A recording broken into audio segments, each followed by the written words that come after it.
Buenos días. El día de hoy vamos a hablar sobre un tema bastante importante en la redacción de traducción de textos académicos, que son las normas de estilo en el texto científico. Los integrantes de esta presentación son Jimena Moreno, Melanie Urquídez, Sebastián Méndez, Angélica Zamarrón, Juan Carlos Zavala y su servidora Natalia Arroyo. A lo largo de esta exposición vamos a hablar de distintos temas relacionados con la escritura científica. En mi caso va a ser acerca de la ortotipografía dentro de la traducción científica, las diferencias entre ortografía, tipografía y ortotipografía, así como los tipos de corrección que serían ortotipográfica y de estilo. Para empezar, voy a hablar un poco del término ortotipografía, que en inglés también se conoce como typographical syntax, que se refiere al conjunto de usos y convenciones particulares por las que se rige en cada lengua la escritura mediante signos tipográficos.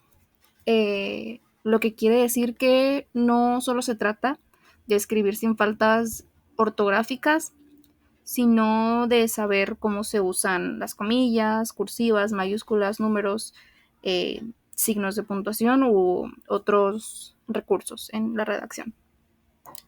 En el ámbito científico y académico, la ortotipografía tiene un papel bastante importante, ya que este tipo de texto debe ser bastante claro y uniforme.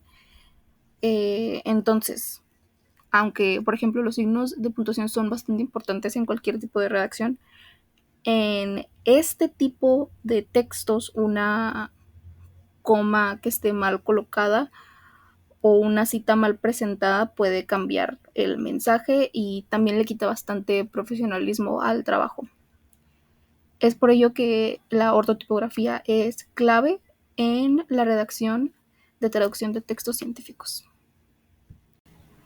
Ahora, para poder entender un poco mejor este concepto, hay otros dos que son bastante importantes que se mencionen para comprender qué significa la ortotipografía. En primer lugar, la ortografía es el conjunto de normas que regulan la escritura de una lengua. Esta incluye aspectos como el uso correcto de las letras, los acentos y los signos de puntuación, por mencionar algunos. Después está la tipografía, que no está precisamente relacionada con las reglas lingüísticas, pero es más un tema visual y de formato. Es el arte o proceso de establecer, organizar o diseñar tipos de letra para que el texto sea legible y atractivo. En el caso de textos científicos, muchas veces hay un tipo de letra en específico que se tiene que usar dependiendo el formato que requiera este texto científico. Y para finalizar, la ortotipografía es aquella que combina ambos campos. Se encarga de aplicar las reglas ortográficas al mismo tiempo que regula el uso de los signos y los recursos tipográficos en un texto impreso. En el caso de la traducción científica, la ortotipografía es esencial porque asegura el contenido. Asegura que el contenido no solo sea correcto, ni no solamente desde la lengua, sino que también sea coherente en su presentación y en su formato. Esto genera que haya claridad, que sea preciso y que sea bastante uniforme, que es algo que se requiere bastante en los textos académicos. Y a continuación vamos con los tipos de corrección, que empezaremos con el tipo de corrección ortotipográfica, que como primer punto tenemos que corrige los errores ortográficos y de puntuación según las reglas ortográficas vigentes. Así se evitan pues cualquier tipo de error que pueda restarle formalidad y seriedad al texto. Después, armoniza los recursos tipográficos usados, sobre todo los que no estén sujetos a ninguna normativa. Esto quiere decir que, aunque no exista una norma estricta, el corrector debe asegurarse de que haya coherencia, como por ejemplo que todas las citas estén en el mismo estilo, eh, que haya formato y que sea uniforme. Después tenemos que detectar líneas viudas y huérfanas, repetición de sílabas en líneas consecutivas y palabras mal partidas. Que estos detalles, aunque suenen minúsculos, mejoran mucho la presentación del texto y le dan nuevamente pues más seriedad. Y finalmente, otro punto es la revisión de la coherencia bibliográfica en el más amplio sentido. Esto implica que se debe asegurar que las citas, notas al pie, el pie de página y referencias sigan un mismo estilo y sean consistentes.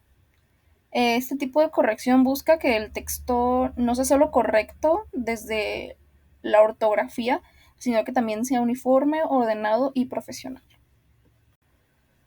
Ya después tenemos la corrección de estilo, que empezamos porque elimina los errores y las imprecisiones del vocabulario,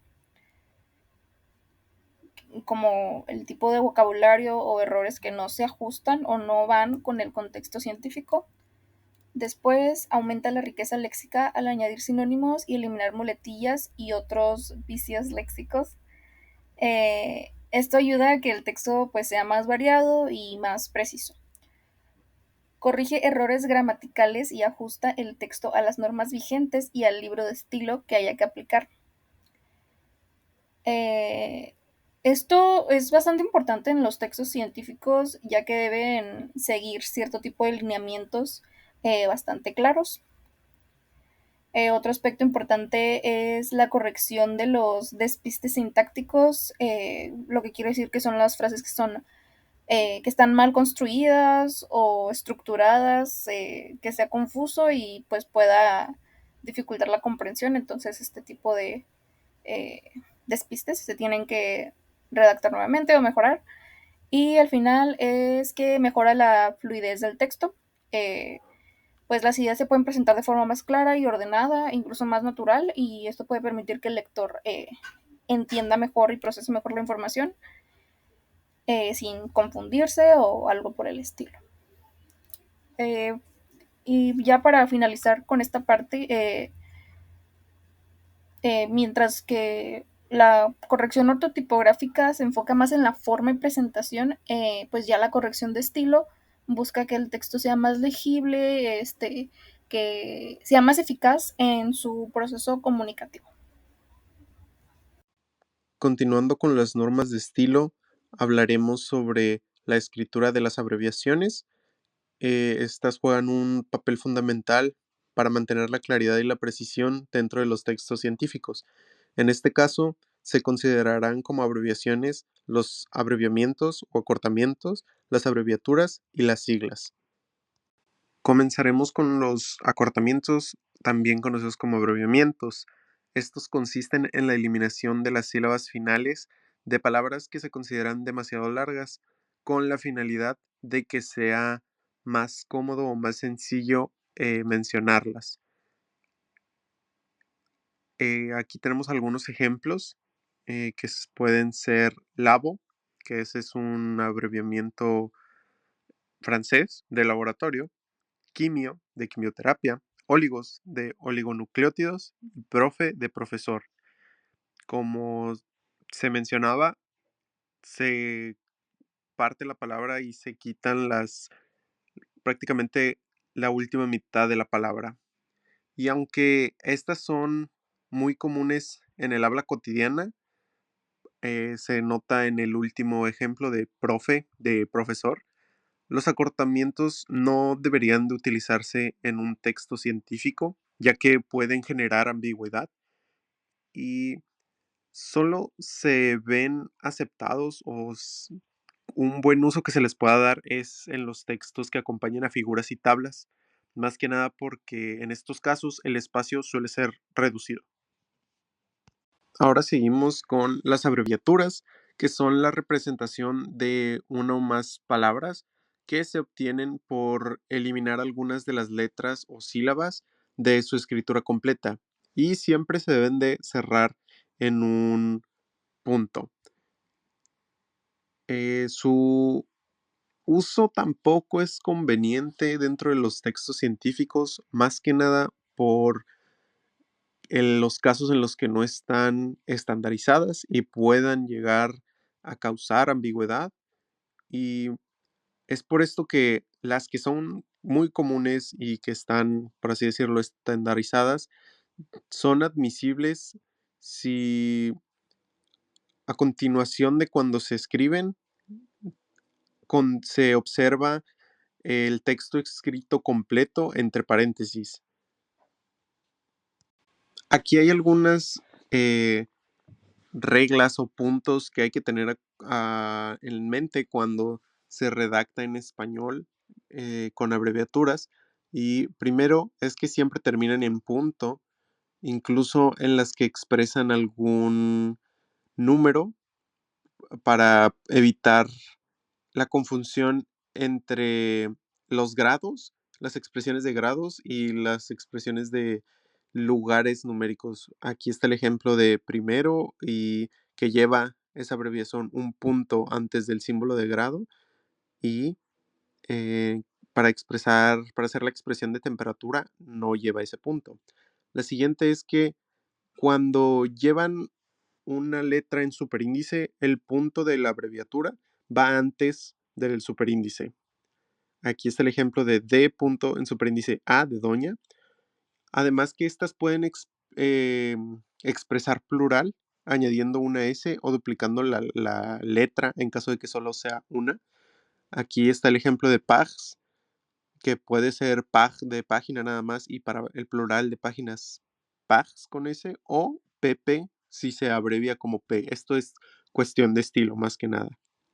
Y cuando hay dos abreviaturas distintas seguidas, deben de llevar un espacio entre ellas. Ahí está el ejemplo de que se escribe P punto, primera abreviación, EJ punto, segunda abreviación, siempre con un espacio.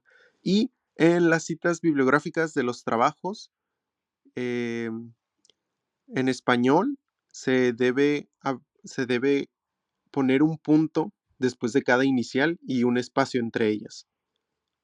Por último, revisaremos las siglas, y este tipo de abreviaciones se forman con las iniciales de varias palabras en un enunciado o de un sintagma. Y en los textos científicos, la primera vez que se utiliza una sigla debe de ir acompañada por su escrito completo entre paréntesis y las próximas veces que se utilicen ya pueden aparecer por su cuenta. Se escriben en mayúsculas, sin puntos y sin espacios. Aquí deben de ir precedidas de un artículo y el género lo dictará el sustantivo principal que dio lugar a la cita. Y al contrario de las abreviaturas, estas no expresan el plural en español. Aquí tenemos algunos ejemplos de las reglas que acabamos de comentar para la escritura de las siglas. La primera, de arriba hacia abajo, es la sigla sería la ONU y como va a aparecer por primera vez en el texto, se escribe entre paréntesis su forma completa, que es la Organización de las Naciones Unidas, siguiendo con que se escriben en mayúsculas sin puntos ni espacios, con NATO, que es una sigla que viene del inglés, que es de la Organización del Tratado del Atlántico Norte. Una escritura errónea sería todas las letras en minúsculas. Con respecto al género y al artículo, tenemos que la abreviatura sería ADN, que viene de ácido desoxirribonucleico. El sustantivo principal, lo que da lugar a la sigla es ácido, es una palabra de género masculino, por lo que el artículo será el. Y con respecto al plural, en español no se pluraliza. Podemos ver que en inglés se le puede agregar la S para hacer plural, pero en español se ve expresado por los artículos. En el ejemplo se usa RMN, resonancias magnéticas nucleares. Resonancia es una palabra femenina en plural, por lo que el artículo será las. Y por último, algo interesante es que hay algunas siglas que se lexicalizan, por lo que su escritura será de la primera letra con mayúscula y el resto la minúscula, como es el caso de la UNESCO, que es la Organización de las Naciones Unidas para la Educación, la Ciencia y la Cultura, y hay algunas que se han convertido en palabras como láser o SIDA, y que en el caso del láser o algo o en siglas similares, su escritura respeta la acentuación. Por último, aquí hay algunas estrategias que se pueden utilizar para la traducción de abreviaciones en textos científicos. Con las abreviaturas, lo ideal es consultar manuales de estilo, saber si son comunes y si existe alguna traducción aceptada, pero lo ideal sería escribirlo completo para evitar la confusión siempre y cuando el espacio lo permita.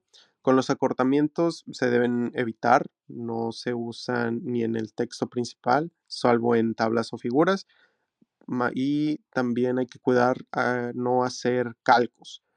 Por último, con las siglas, si se emplean, se debe de buscar si existen equivalentes, consultar terminología en fuentes especializadas o publicaciones del mismo género o de la misma temática, y si se van a utilizar deben de ser consistentes en todo el documento. En los textos científicos, además de utilizar el alfabeto común del idioma en el que se está redactando, también existe presencia del alfabeto griego. Además del uso etimológico de estas mismas palabras en contextos científicos y la influencia del griego en los afijos, expresiones, nombres, etc., también las letras griegas tienen una representación simbólica en los textos científicos. Esto se debe a la gran influencia de la cultura helénica en los escritos clásicos que hasta hoy en día han llegado a influir en los textos científicos. En la actualidad, este alfabeto permite que su representación simbólica sea universal y se mantenga un estándar reconocible al momento de traducir textos científicos. La siguiente tabla representa todas las letras griegas y cómo éstas se emplean en ciertas fórmulas en el contexto científico. El ejemplo más claro y que mucha gente conoce es el del número pi, que se utiliza la letra pi en minúscula para representar una constante en las matemáticas, que es la relación entre la circunferencia y el diámetro de un círculo. Este número se utiliza en matemáticas, física, entre otras muchas áreas de la ciencia. Como el número pi, todas las letras mayúsculas y minúsculas del griego se utilizan a manera de símbolo para representar alguna cantidad, concepto, fórmula, elemento, entre otros. Esto no solo se ve en las ciencias exactas, también lo podemos ver en las ciencias humanas o sociales como son la fonética, la psicología, entre otras. Por ejemplo, la letra psi es el símbolo de la psicología. Cada uno de estos ejemplos son fórmulas sencillas y básicas de la ciencia. Sin embargo, el uso de fórmulas, nomenclaturas y este tipo de escritura científica tienen sus reglas y cada una de estas, aunque no utilice la letra griega, debe de ser regulada, por lo que hay instituciones internacionales que tienen ciertos criterios para la escritura de fórmulas y ecuaciones. Lo bueno de esto es que como la letra griega se utiliza como una representación universal, En la traducción no contamos con mucho problema a la hora de traducir estas letras, ya que se deja como lo es, como un símbolo. Sin embargo, tenemos que tener cuidado para ciertos casos donde lo que procede de la letra griega, como el caso de nomenclaturas o fórmulas, llegue a tener que traducirse. Un ejemplo de esto es el siguiente artículo de una revista especializada en la química. El título de este es Suplementación con beta-hidroxibetametilbutirato en el envejecimiento. Sin embargo, este artículo no cuenta con su propia traducción al inglés, pero el autor cita otro artículo que está en inglés y que cuenta con el mismo componente químico, pero escrito con las reglas de la nomenclatura química del inglés. Sin embargo, podemos ver que lo único que se mantiene intacto en esta nomenclatura es la letra griega, ya que los elementos químicos que lo proceden sí tienen un cambio en su escritura. En estos ejemplos de traducción simplemente podemos resaltar el hecho de que las letras griegas no van a tener un cambio, ya que no se deben traducir o encontrar el equivalente a, por ejemplo, al alfabeto latino o alguna otra letra. Simplemente se utilizan como un símbolo que nunca va a cambiar. Así son los números, por ejemplo. El siguiente ejemplo es de un artículo de estadística en el que se utiliza la letra griega mu. Lo único que se traduce es la explicación científica de estas fórmulas del gallego al inglés. Sin embargo, la fórmula en sí no cambia para nada. Los números, incluso las letras que se utilizan, las letras latinas que se utilizan para reflejar la fórmula no cambian, así como la letra griega. Como en todas las reglas de redacción, existen reglas específicas para el uso de mayúsculas y minúsculas. Sin embargo, en los textos especializados existen excepciones a estas reglas. Siempre se va a utilizar mayúscula para las siglas, nombres de instituciones, las primeras letras de un elemento químico. Las minúsculas casi siempre se utilizan para referirse a los nombres comunes, por ejemplo, de disciplinas, de leyes, principios, enfermedades, medicinas, elementos, compuestos químicos, entre otros sustantivos que se deriven de la ciencia. Algunas excepciones a estas reglas son sustantivos derivados del nombre propio de una persona. Esto se ve mucho en la ciencia, ya que se nombran muchas cosas y conceptos a favor o a honor de la persona que lo inventó, lo descubrió, etc. Por ejemplo, el premio Nobel o la enfermedad de Alzheimer. Muchos términos de lo genérico a lo específico cambian cuando se habla específicamente de un nombre. Es cuando se utiliza la mayúscula, por ejemplo, en la frase la luna orbita alrededor de la Tierra. Esta va en mayúscula porque hablamos de específicamente la luna que tenemos en nuestro planeta. Sin embargo, cuando se refieren a lunas más genéricas, por ejemplo, Venus tiene 274 lunas. Estas pueden ser cualquiera de todas esas lunas, no estamos hablando de un específico, por lo que esta va en minúscula. En la medicina, para redactar los nombres de los fármacos, se debe diferenciar cuando se habla de la sustancia activa a cuando se habla de la marca de la medicina. Por ejemplo, la frase se le administró al paciente 20 miligramos de fluoxetina, Prozac. Fluoxetina es la sustancia activa, el mismo medicamento genérico como lo conocerían en cualquier parte. Sin embargo, Prozac es una marca común de este medicamento, por lo que Prozac va a llevar mayúscula ya que es un nombre propio. Un ejemplo más común es el paracetamol, que por ejemplo en Estados Unidos se le conoce como Tylenol. Para reglas de simbología, nomenclatura de distintas áreas como son la taxonomía, la química, la genética, etc., existen muchas reglas que las establecen distintas instituciones internacionales. Sin embargo, estas excepciones, estas reglas nunca van a ser las mismas en todos los idiomas, al menos que estén patentadas por instituciones internacionales, como mencioné antes. Por ejemplo, pero si no es el caso, por ejemplo en el español y en inglés existen diferencias. Las versales y las versalitas básicamente son las mayúsculas, las versales, y las versalitas son mayúsculas chiquitas, como lo dice su palabra. La palabra versal se deriva de que todos los versos de los poemas antes iniciaban con mayúscula. Esta se utiliza más bien para que los textos científicos tengan una tipografía equilibrada. Estas versalitas en específico se utilizan en siglas, abreviaciones que se repiten mucho, apellidos de autores, títulos de capítulos, y se utilizan en ciertos contextos de la computación y de la valencia atómica.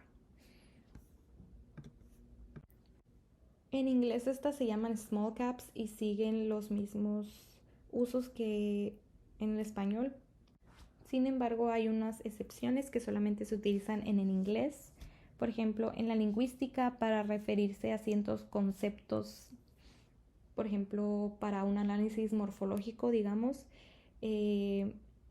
por ejemplo, la palabra present tense para referirse al tiempo verbal se utiliza su acrónimo en versalitas para no disrumpir la redacción del texto en las versales y en las letras normales, ¿no? Por ejemplo, también es común verlo en fechas, por ejemplo, Before Christ o Anno Domini, etc. Incluso se llegan a utilizar en acrónimos. Sin embargo, esto no es una regla en sí. Por ejemplo, aquí estos dos acrónimos que vemos en pantalla fueron citados en el mismo artículo del New York Times, un periódico de Estados Unidos. Sin embargo, el acrónimo para World Health Organization se dejó en versales, mientras que para NATO se dejó en versalitas. En el español, las versalitas se utilizan a veces para apellidos de autores o apellidos en general. Hay un gran ejemplo del Don Quijote de la Mancha de la obra, que aquí el apellido Quijote se utilizó en versalitas y solamente la primera letra, la Q, se dejó en versales. Y en el español específicamente los números romanos, pero solamente se utilizan las versalitas cuando se refiere a los siglos. Cuando se habla de una persona, por ejemplo, Juan Pablo II, Benedicto XVI, etc., estas se dejan en versales. Ahora vamos a hablar de la cursiva en textos especializados. ¿Cuándo lo usamos? Primero que nada hay que ver qué es la cursiva. La cursiva o itálicas, que es el nombre en el que lo podemos encontrar en muchos programas de creación de documentos, es un recurso que se utiliza para resaltar ciertas partes de una oración y se usa para, primero que nada, palabras o expresiones de otro idioma. Pero ojo, que no significa que podamos poner cualquier extranjerismo en cursiva y ya. Un término extranjero sigue siendo un extranjerismo, aunque está en cursiva. Así que es mejor evitarlos lo más que se pueda. Aunque en textos científicos a veces es difícil porque el inglés pues domina muchos de los campos en esos textos académicos, pero igual a manera de lo posible es mejor traducirlos y no dejarlos como en cursiva. Luego está, pues la cursiva también se aplica a títulos de obras que son externas al texto que estamos escribiendo o traduciendo. Pero si citamos una obra que ya forma parte del mismo texto en el que estamos escribiendo o leyendo o traduciendo, se usa la versalita, que son versalita, bueno, que son mayúsculas del mismo tamaño que las minúsculas. Eso es cuestión de estilo, pero ayuda a diferenciar las referencias internas de las referencias externas para que sea un poquito más claro en el texto. Otro uso importante es en nombres taxonómicos, sobre todo en bacteriología, en micología, virología. Y aquí la única regla es que la primera letra siempre va en mayúscula. Hay abreviaciones a veces que vienen después de los nombres taxonómicos y esos no llevan mayúscula. También se usa la cursiva para letras que representan cantidades, como por ejemplo en variables, en ecuaciones o símbolos estadísticos. Y esto hace que el lector pueda identificar más rápido los símbolos entre el texto normal. Y también no podemos olvidar las denominaciones de genes humanos, que aunque no se use mucho, si tomas un texto especializado que pueda contener ese tipo de información, es bastante valioso este recordatorio, que pues también se utilizan las cursivas en ese caso. Es un recurso muy útil, pero debemos usarlo con cuidado porque al usarlo en exceso puede confundir en vez de aclarar, que aclarar es nuestro mayor punto aquí. Y pues ya en resumen, la cursiva resalta extranjerismos, títulos de obras, nombres científicos, símbolos matemáticos y en este caso específico genes. Y siguiendo estas pequeñitas reglas, el texto puede ganar más claridad y precisión, que es justo lo que queremos en los textos científicos especializados. Ahora veremos los antropónimos, qué son y cómo se traducen. Primero, un antropónimo es el nombre propio de alguien, como por ejemplo voy a usar mi nombre, Melanie Urquide Sánchez. Se conforma por nombre de pila, apellido paterno y apellido materno. Pero lo interesante está en que un antropónimo también puede reflejar la identidad, cultura, religión e historia de una persona. Por ejemplo, en la época colonial, los españoles le ponían un nombre a sus esclavos, como el nombre de pila y opcionalmente un apellido. Ya después le empezaban a agregar otros elementos que equivalían a su casta, a su condición social y a la pertenencia del dueño, lo que mostraba la relación de poder entre dueño y esclavo. Entonces, el nombre también, en este caso, nos puede contar algo sobre la persona y el contexto. O en otro ejemplo no tan macabro, los apellidos en inglés, como Johnson, que antes indicaba que eran hijo de John. Existen algunos problemas de traducción al traducir antropónimos. Ahorita voy a decir los problemas y ya después estrategias para solucionarlos. Pero el primero es, ¿traducimos el nombre o lo dejamos como está? Que a veces parece obvio, pero no siempre es el caso. Otro problema son los nombres que vienen de alfabetos diferentes. Aquí entra el concepto de transliteración, que significa pasar un nombre de un sistema de escritura a otro, respetando los sonidos, pero sin traducir el significado. También tenemos nombres que tienen un valor cultural significativo. Por ejemplo, en la literatura Cinderella se tradujo oficialmente a Cenicienta porque hace alusión a estar llena de ceniza, que es parte del cuento. Entonces esa fue como una solución que le dieron a ese problema. Y por último está la consistencia, ya que un mismo nombre debe aparecer siempre igual para evitar confusiones en citas o referencias. Y a veces se nos puede pasar pues traducir el nombre si es que decimos traducirlo o utilizar la transliteración. Ahora sí, ¿cómo lo solucionamos? Hay varias opciones para resolver estos problemas. Una es dejarlo tal cual o adaptarlo con transliteración si es que viene en otro alfabeto. Otra opción es traducirlo cuando el nombre tiene un significado muy claro. Por ejemplo, si el nombre es Hope, se traduce a esperanza. El nombre existe en ambas lenguas, así que funciona en ese caso. Ojo, no funciona para textos científicos. Estos son como soluciones para problemas en sí de traducción de los antropónimos, pero ahorita vamos a ver sobre textos científicos en específico.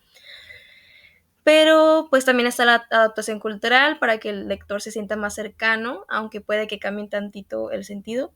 Y por último, podemos mantener el nombre original y dar una explicación en una nota al pie, lo que puede ayudar mucho al lector, aunque a lo mejor interrumpa un poco la lectura. Y como ya dije, no todas esas soluciones funcionan en los textos científicos. Lo ideal en los textos científicos académicos es conservar el nombre en su forma más reconocida internacionalmente. Siempre hay que respetar la ortografía que usa el propio autor, incluso si en otra obra aparece de otra forma, igual respetar la ortografía que usa el autor. Si el nombre viene en un idioma con otro alfabeto, otra vez, lo repito, se aplica la transliteración estándar para que sea más fácil de rastrear y de leer de manera correcta. Y en algunos casos, sobre todo en estudios comparativos y así, conviene mostrar la forma original y la traducida también. Puede ser una en normal y otra entre paréntesis o al revés, para que tengan toda la información completa los lectores. Y ya por último, algunas recomendaciones, pues siempre hay que revisar cómo aparecen los nombres en bibliografía especializada, tenemos que seguir normas de estilo correspondientes y recordar que se pueden usar las notas al pie para explicar el significado si es que se necesita. Y lo más importante es mantener la consistencia, que el mismo nombre siempre aparezca escrito de la misma manera en todo el trabajo. Yo les hablaré sobre las particularidades en el uso de las preposiciones en español y el inglés y la articulación de sustantivos. Empezando con el primero de esos dos temas, es la particularidad en el uso de las preposiciones del español y el inglés. Primero que nada, con el español, las relaciones de sustantivos suelen expresarse con preposiciones como de o para. Se usan preposiciones fijas como a través de, con respecto a, en cuanto a, obviamente existen muchas otras, pero estos son simplemente algunos ejemplos. Y se evita, bueno, se recomienda evitar el uso excesivo de la preposición de. Obviamente, cualquier preposición es importante evitar su uso excesivo, o bueno, cualquier palabra, obviamente no queremos pasar de cierta cantidad de usos, pero pues más que nada con esta preposición, ya que es una de las más comunes y una que, pues si bien nos es muy útil, eh, tiende a poder ser sobreutilizada. Y en el inglés, algunas de las preposiciones frecuentes son in, on, at, be, for, with, to, from y about. Obviamente hay muchas otras más. Hay expresiones verbales que usan preposiciones fijas. Usan un verbo y una preposición. Esta vendría siendo como una fórmula, por decirlo así. Y algunos ejemplos de esto serían depend on, result in, consist of. Además, se puede, o bueno, se recomienda reordenar oraciones largas para evitar ambigüedad. La relación de la preposición con el término. Obviamente, a diferencia de con las matemáticas, el orden de los factores sí altera el producto. Entonces, la posición de la preposición puede cambiar el significado que se supone que algo tenga, por lo cual es importante tomar esto en cuenta al momento ya sea de traducir o de meramente escribir con el uso de preposiciones para que sean utilizadas de la manera correcta. De paso, les comento qué son las preposiciones. Son segmentos pequeños, bueno, palabras que tienen una gran carga semántica, son pequeños y su escritura en la traducción, o bueno, en la escritura científica, es esencial para que haya precisión en el significado o en lo que se quiere dar a entender. La articulación de sustantivos. Esto se refiere a unir sustantivos, adjetivos o términos técnicos para formar una expresión que sea compacta. Se unen sustantivos o se crean nominalizaciones para condensar las ideas. Primero que nada, una nominalización es un proceso lingüístico en el que un verbo pues lo conviertes en un adjetivo, un verbo lo conviertes en un sustantivo o también un adjetivo lo puedes convertir en un sustantivo. Un ejemplo pudiera ser, en vez de decir sufrir, se dice sufrimiento, en vez de investigar, se dice investigación. Son estos cambios que se pueden hacer a una palabra para que pase de ser o verbo o adjetivo a ser un sustantivo. Por lo general se hacen cambios como que termine en ción, en miento, aje, ado, ido, en fin. Obviamente este proceso, el de articular sustantivos, tiene sus pros y sus contras. Pros: condensa ideas complejas en frases compactas y facilita la densidad conceptual. Como quien dice, hace más sencillas las oraciones. En ocasiones, obviamente, hay niveles. Y también, pues, queda un poco más pequeño, abarca menos espacio o se ve menos complicado, por decirlo así. Algunos de los contras serían la ambigüedad en la relación entre sustantivos y que la traducción literal puede llevar a construcciones antinaturales. Obviamente el inglés y el español, bueno, usando como ejemplo estas dos lenguas que nosotros manejamos, eh, pues las estructuras son diferentes y es importante tomarlo en cuenta, ya que si utilizamos este método, por decirlo así, puede que haga falta hacer cambios para que se adapte y sea apropiado en la lengua meta, ya sea si estás pasando de español a inglés o de inglés a español. En español se traducen muchas veces con una estructura que es sustantivo y luego va la preposición de y otro sustantivo, o se utiliza la nominalización del verbo, que era lo que les comentaba anteriormente. Algunas recomendaciones son moderar el uso de nominalizaciones. Si bien son muy útiles, obviamente hay que tomar en cuenta que no podemos utilizarlas todo el tiempo o se saturaría el texto de esta herramienta. Otra sería insertar preposiciones o conjunciones para aclarar relaciones. Como habíamos comentado, hay diferencias entre el español y el inglés y a veces es necesario que se agreguen estas em, o preposiciones o conjunciones para que sea claro qué modifica a qué o qué tiene X o Y relación con tal. La siguiente sería evitar apilar demasiados sustantivos sin conectores. Esto más que nada aplica para el español, ya que como saben y como de hecho veremos más adelante, en español se utilizan o se necesitan mucho de los conectores. Y la última sería que si la frase es muy larga o complicada, se divida en oración subordinada o utilizar en cambio un verbo. En español se recomienda utilizar de, para, por, entre otras preposiciones, como conectores entre sustantivos, pero obviamente sin exagerar. Y en inglés, estructurar los noun phrases de manera ordenada, con sustantivo al principio, principal al final, perdón, modificadores y complementos bien delimitados. Por último, les hablaré sobre una pequeña comparación de las diferencias entre el español y el inglés sobre la articulación. En inglés, las construcciones sin conectores son naturales, a diferencia del español. Esto no aplica siempre, pero es una fórmula o una construcción que es mucho más común en el inglés. Esto lo comentaba anteriormente y se puede ver en el ejemplo del lado de la tabla morada. En inglés tenemos Gene Expression Regulation Mechanism. Y la manera correcta de traducirlo al español, en primera, cambia el orden de las partes de esta oración y en segunda se le agregan los artículos. En español sería mecanismo de regulación de la expresión génica. Obviamente no vamos a decir algo como gen, expresión, regulación, mecanismo. Para nada sería lo correcto. E incluso si tuviéramos correcto el orden al momento de traducir al español, no podemos no utilizar los artículos, pues son necesarios. No vamos a decir mecanismo, regulación, expresión génica. Es importante tomar en cuenta los artículos y el orden de la estructura de las oraciones. La segunda comparación sería que en inglés hay sustantivos que modifican a otros sustantivos.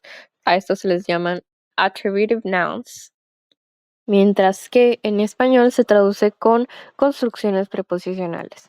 Nuevamente, con el ejemplo en la tablita morada, en inglés podemos decir oxygen consumption rate, mientras que en español está la traducción que sería tasa de consumo de oxígeno.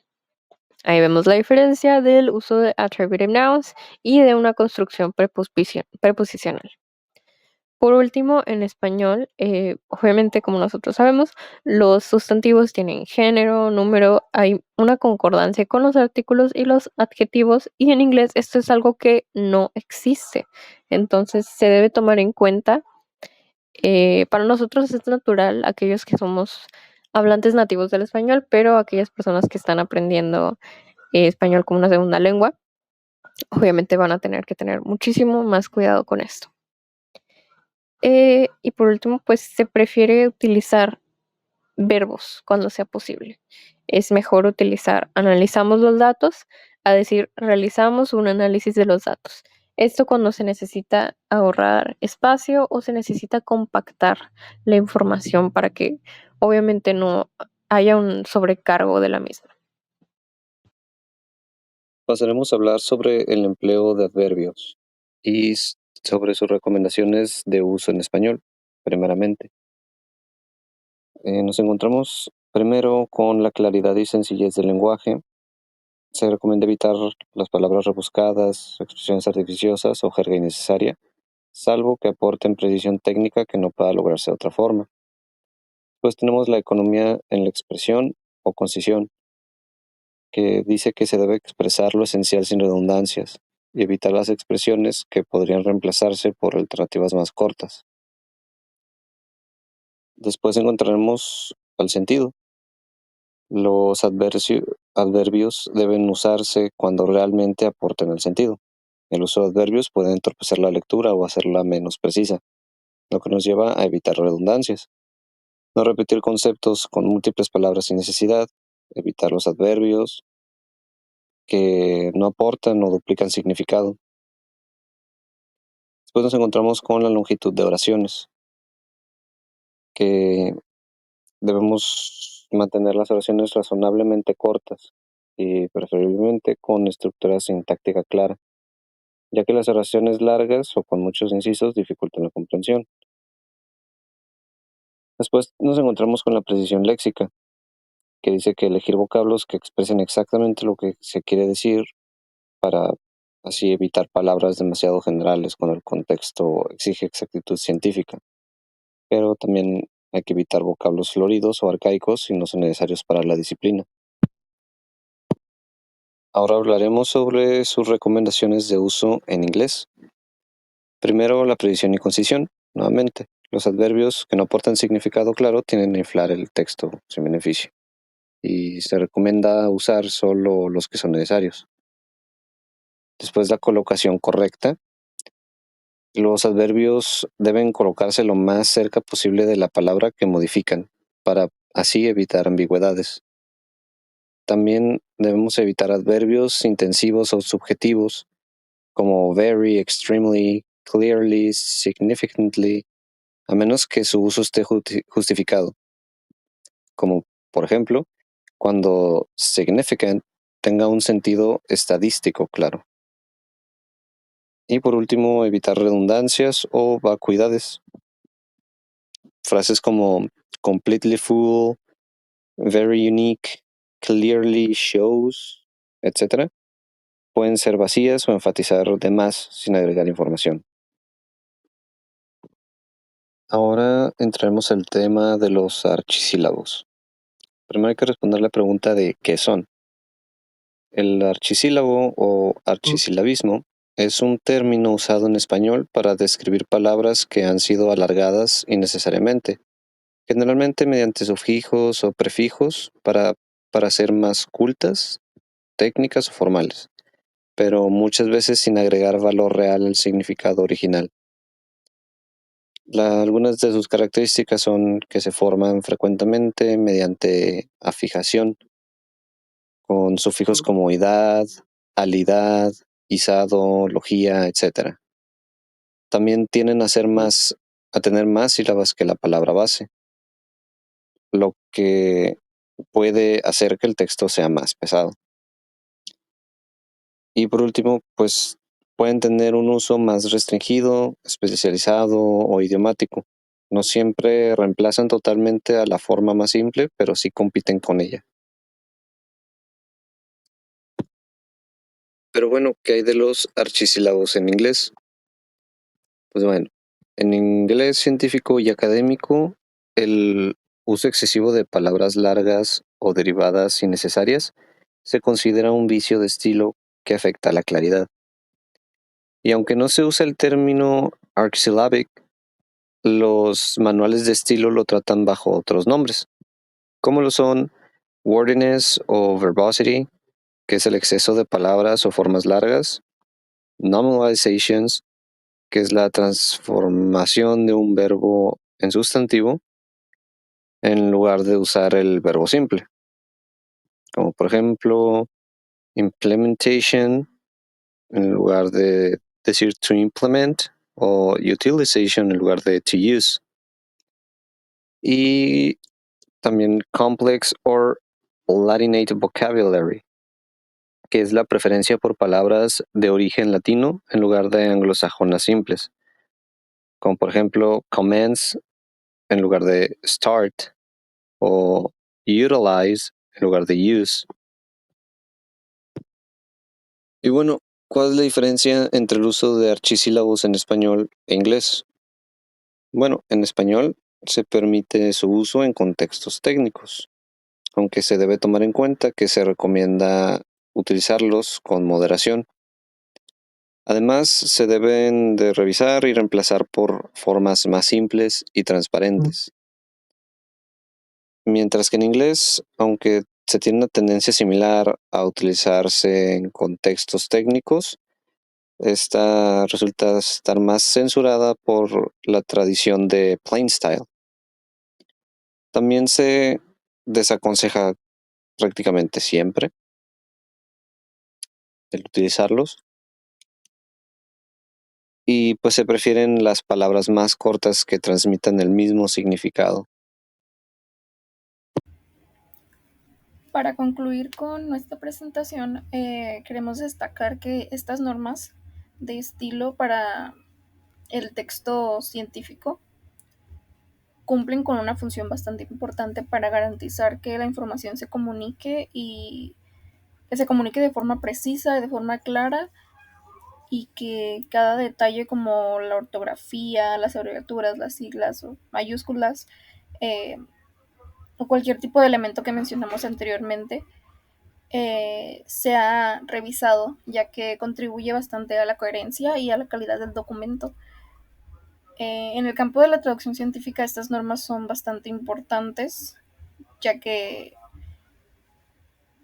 eh, es un requisito para que un texto académico cumpla con su propósito, que es primordialmente transmitir conocimiento de manera clara, confiable y bastante rigurosa.